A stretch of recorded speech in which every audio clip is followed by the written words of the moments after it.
Bueno, cómo me alegra que haya viajeros europeos por las calles de Amán. De hecho, el rey actual, mi hijo, es medio árabe, medio inglés.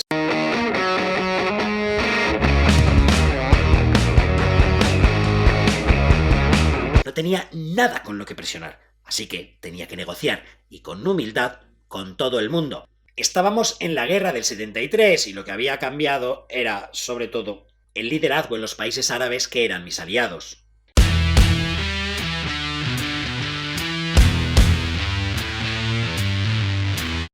Buenos días, gente. Hoy es de los días que te levantas pero no te despiertas. Son las 8, hemos dormido unas cuantas horas, muy pocas, menos las de las necesarias. Pero bueno, vamos a Geras y vamos a documentarlo todo, pasárnoslo bien, jiji, jaja y todas esas cosas que vamos a tener, y hasta internet, porque Jaime nos ha dejado una tarjeta. O sea, ¿qué es esto? ¿Cuándo nos hemos vuelto tan pros?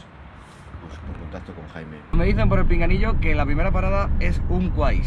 ¿Y qué hay en Unquais? Ruinas romanas y de un poblado otomano, después, y vistas de los altos del Golán y del mar de Galilea.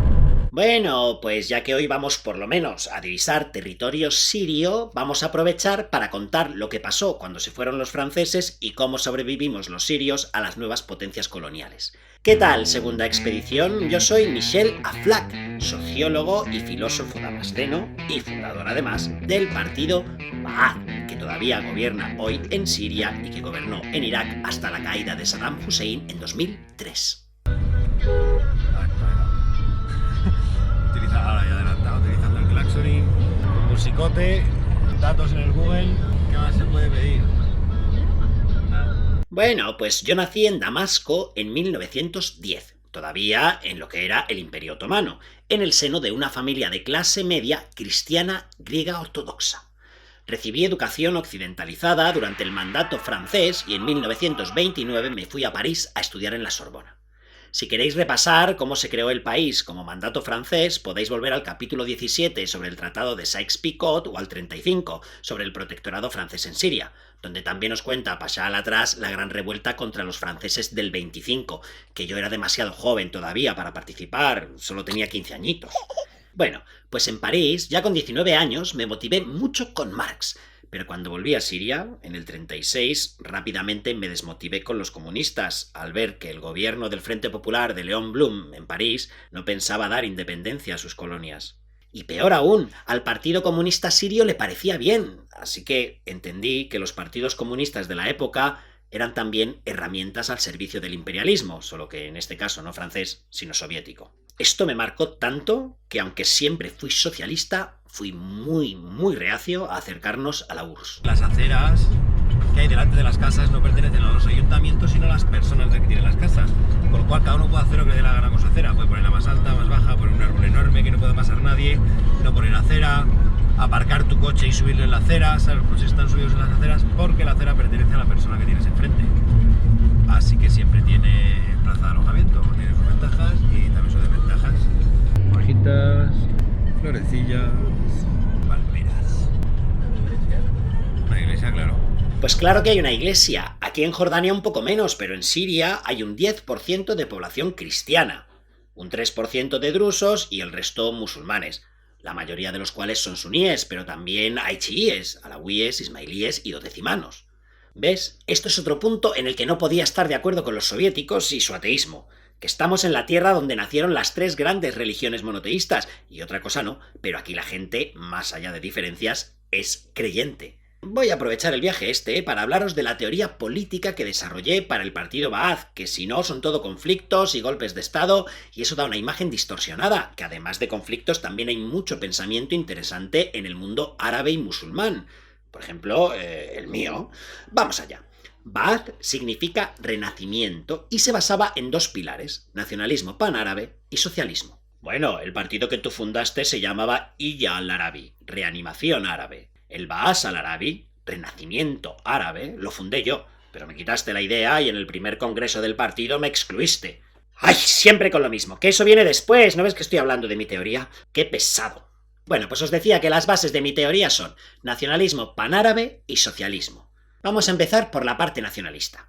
Si tenemos que ser una nación y una nación árabe, lo primero era entender en qué consistía ser árabe. Así que lo definí como aprendí en París. Es árabe quien habla árabe. Es decir, que ser árabe era una capa de identidad lingüística, a la que se superponían otras capas de identidad étnica, religiosa, tribal o regional en diferente proporción. Pero yo destaqué la capa lingüística y la convertí en la base, teórica pero base, de la nación árabe. Porque si no, no teníamos ni nación ni nada. Pues siguiendo con mi análisis, una vez que tienes una nación, ésta puede progresar o declinar, y las naciones declinan por feudalismo, poderosos contra desposeídos, sectarismo, unas religiones contra otras, regionalismo, unas geografías contra otras, o por reaccionarismo intelectual, gente que no quiere que las cosas cambien contra gente que sí. Es decir, las naciones siempre declinan por falta de unidad. La unidad árabe es la causa del movimiento Baas, pero también su efecto y su condición de posibilidad. Para conseguir la unidad iniciamos la revolución. Pero esta solo sobrevivirá si hay unión, porque si no, los países dependientes de Occidente que rodeen al país donde haya triunfado la revolución Ba'ath lo harán caer. Vale, pues según mi teoría, esta unidad se tiene que conseguir mediante una revolución, a diferencia del marxismo-leninismo, progresiva, liderada por un partido vanguardista, aquí sí coincidía con Lenin, que en este caso sería el Baas. El partido tiene que iluminar y motivar a la juventud, que siempre está abierta al cambio, para que no se desilusione y caiga en el individualismo, o eso creo yo al menos. Por otro lado, la rebelión árabe de los hashemitas, la que os contaron en Petra, fracasó en lograr la unidad porque estaba dirigida por las clases reaccionarias, defensoras del statu quo y no del pueblo árabe. Por eso, fui un enemigo declarado de las monarquías, las hashemitas de Irak y Jordania y las de Arabia Saudí o Egipto, pero también de las democracias liberales implantadas a la fuerza, que no iban a funcionar en Siria, donde el sistema económico era casi feudal. La única forma de avanzar para nosotros era un partido vanguardista que liderase la revolución y proporcionase libertad al pueblo.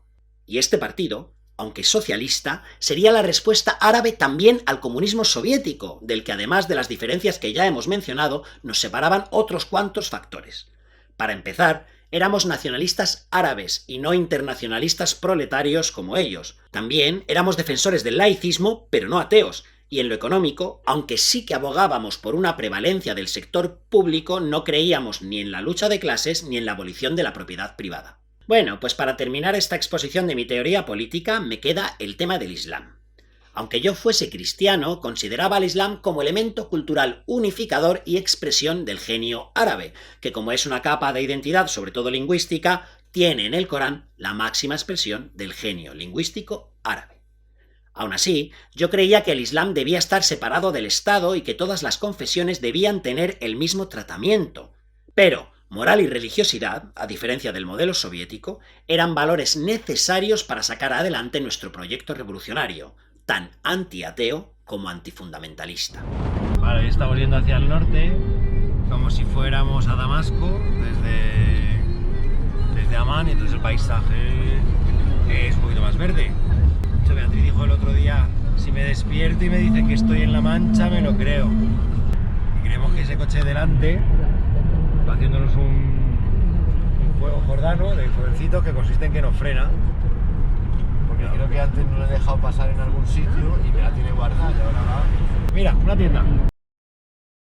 Bueno, pues estas ideas mías fueron las que más o menos dominaron el pensamiento del Ba'ath en Siria hasta mediados de los 50, porque las continuas intervenciones de la CIA obligaron a volvernos hacia la URSS, y en Irak más o menos hasta los 60. Que luego la cosa fue degenerando y se priorizó el socialismo antes que el panarabismo. Pero vamos a volver un poco hacia atrás, que hablando de mis ideas se me ha pasado contaros cuándo fundamos el partido.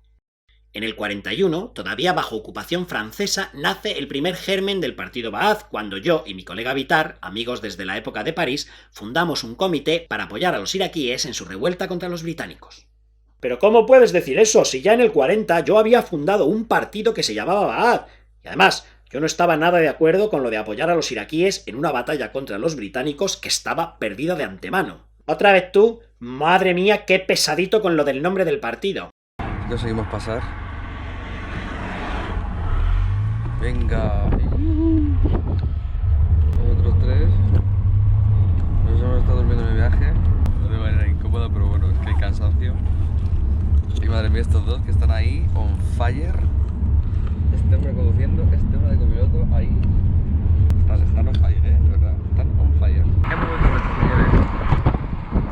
Bueno, que al margen de lo que diga aquí el coleguita Arsuzi, en el 45 les pedimos a los franceses que oficializaran nuestro partido, pero no quisieron, así que el primer congreso tiene que esperar a que se vayan todas las tropas francesas, y se celebra en el 47 en Damasco. Y bueno, pues yo resulto líder, mi colega Vitar secretario general, y aquí el amigo Arsuzi, por pesado, nada, lo dejamos fuera. Y sí, ya estamos en la Siria independiente. En realidad, el único país de Oriente Medio que tenía autonomía política en ese momento. Líbano estaba gobernado por los maronitas, aliados de los franceses. Egipto por el rey Farouk, aliado británico. Irak y Jordania, con sus monarquías hashemitas, también estaban controladas por el Reino Unido. Arabia Saudí ya era aliada americana y el Irán prerevolucionario del Shah también era un títere de Occidente. Así que, en el contexto de incipiente Guerra Fría, Siria era una preocupación para los Estados Unidos por no estar alineada. Y mira que no somos un país demasiado poderoso ni con mucho petróleo, pero es que parece que no querían dejar nada a los soviéticos. Así que ya, en 1949, la CIA, que se creó en 1947, se estrena con un golpe de Estado en Damasco. Bravo por Occidente y su coherencia. En el 46 nos ayudan británicos y americanos a expulsar a los franceses porque los pueblos tienen que tener autodeterminación.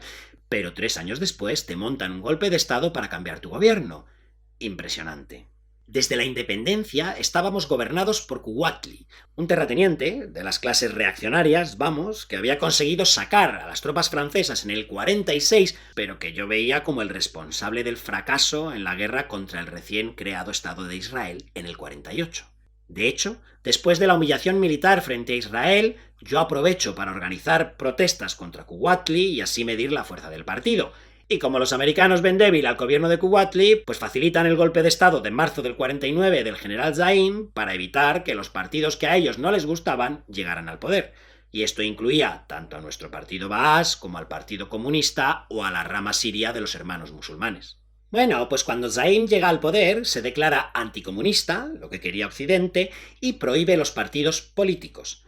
Además, firma la paz con Israel, permite que los judíos sirios salgan para allá y, lo más importante, da luz verde al oleoducto transarábigo, un oleoducto desde Arabia Saudí hasta Sidón, en Líbano, construido mayormente por una compañía estadounidense que sustituía al plan inicial británico de sacar el petróleo que robaban de la región al Mediterráneo por Haifa, que por eso se la reservaron en el Tratado de Sykes-Picot, pero ahora era demasiado complicado con los conflictos que había en Palestina.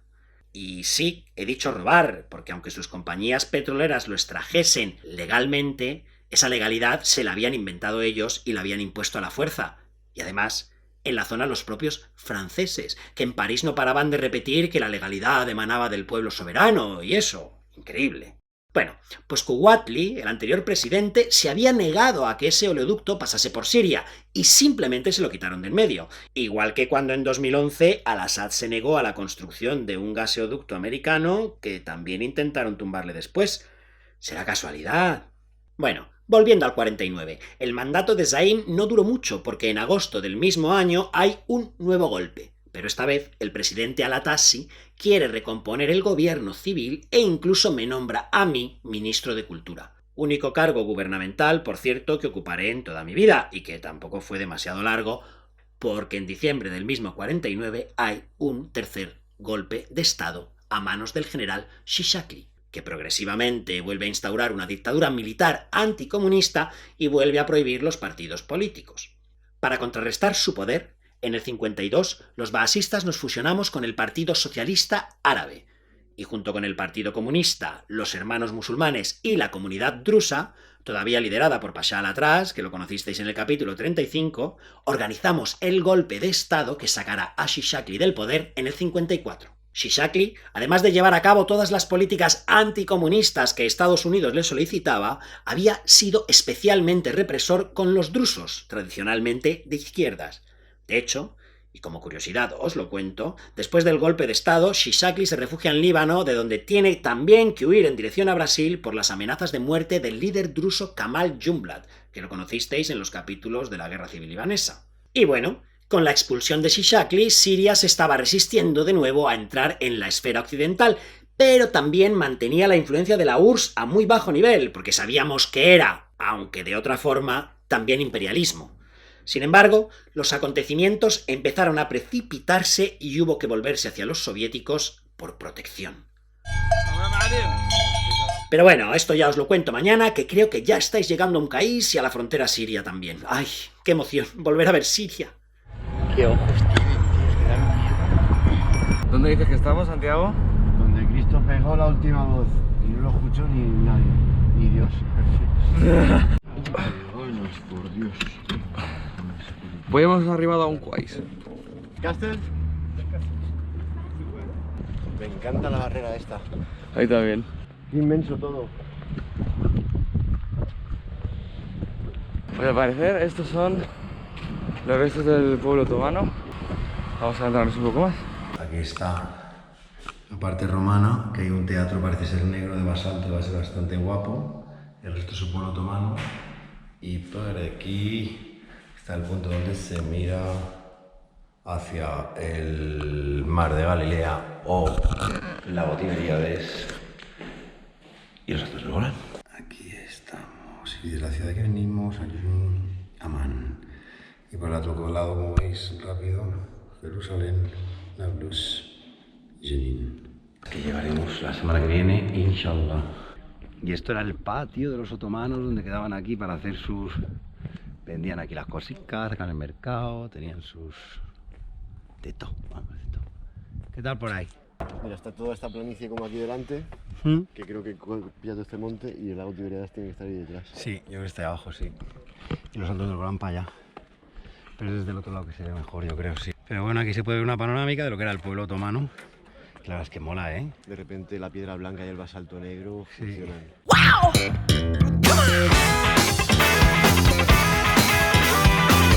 Aquí estamos en obras. Y ahí está el pueblo de Ucáis.